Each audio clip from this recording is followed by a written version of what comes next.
Enemies ahead!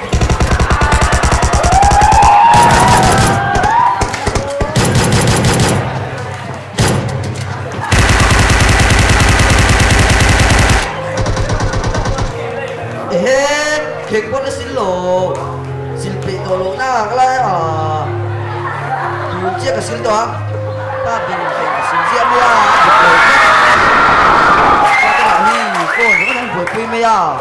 Ni phone juga tidak tu. Hadiah tu man sitok situ. Ah, tak cuma ni.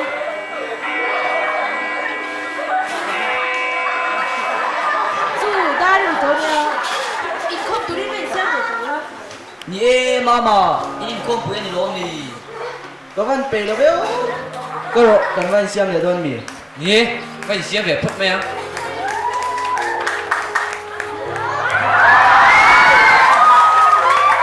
Jomwan, kau mila, kau yang lo.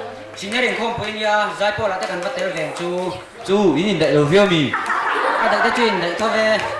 Speaker sedap kan ni lo. Atu saya kan bangai deng cu. Oleh, kalau kalian vedon ya.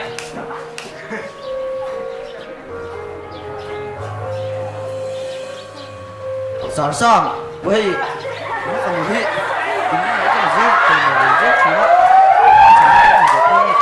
热气了，那些人说的老粗嘿，我非得不知没有，应该没事嘞。哎，你么？啊，老师，俺上班吧，很难哎。Hei, harus kaya ni dua. Kim lo nuôi mày à? Anh đi chungเลยapa mak kek nuôi về. Dia, udah ada roti yang kau nak kau ini sah.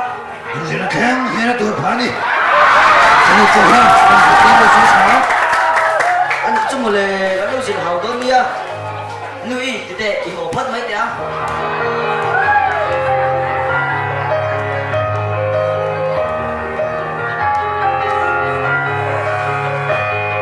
Ui, đâu có lúc đẹp. Anh nghe nu. Mama nang ipo đâu có kiểu. Hey, phone gì khởi nó sao phiếu mày à? Phone này sẽ sai media đi. Aman dan top thì mà ngay nè. À chẳng cái giống như đâu. Phone khởi là giống như phong nó sẽ tụ co. Instead you do the point phone này tụ. Ama phone nhắm đẹp tất là gì thế nè. À, nu à chẳng cái giống như cảnh mang thôi lo. À chỉ giống như mang lâu nhở. Phone này tụ à gì tụ mà rất cái số nè. Chứ chỉ cho nó coi cho nó chỉ cho mình đàn ông thôi lo. Anh ít mốt bởi gì? Anh chàng cho anh sắp chàng tiền này à. Nhưng vì gì ra tiền không à, anh biết nó sắp thấy nó được. Ê, chứ tiền chung rồi. Hôm nay anh chơi rồi tê, công việc nó ăn lù nào. Sao bên mình đi có để của hàng đúng không lệ? Gái cháu mấy anh đi khác. Thì khan, nhìn biết rồi chuan. Nhìn ngay là tê ở độ là gắn ví dụ nữa là tắm tập tê bố mình nó của hít của nó ai xì. Thì chẳng khác cái kim nắm đấm bớt sala cái này thì anh đi à. Ví dụ mấy chia nắm đấm bớt sala này thì à. Anh nắm ăn rồi thì anh sẽ xí lầu. Anh nắm chim ra ông mấy lầu nan này. Anh Christian na ác làm hình dễ lầu nan. Cái rồi thì anh một phút sáng tập cái này. Cắn lầu mẹ.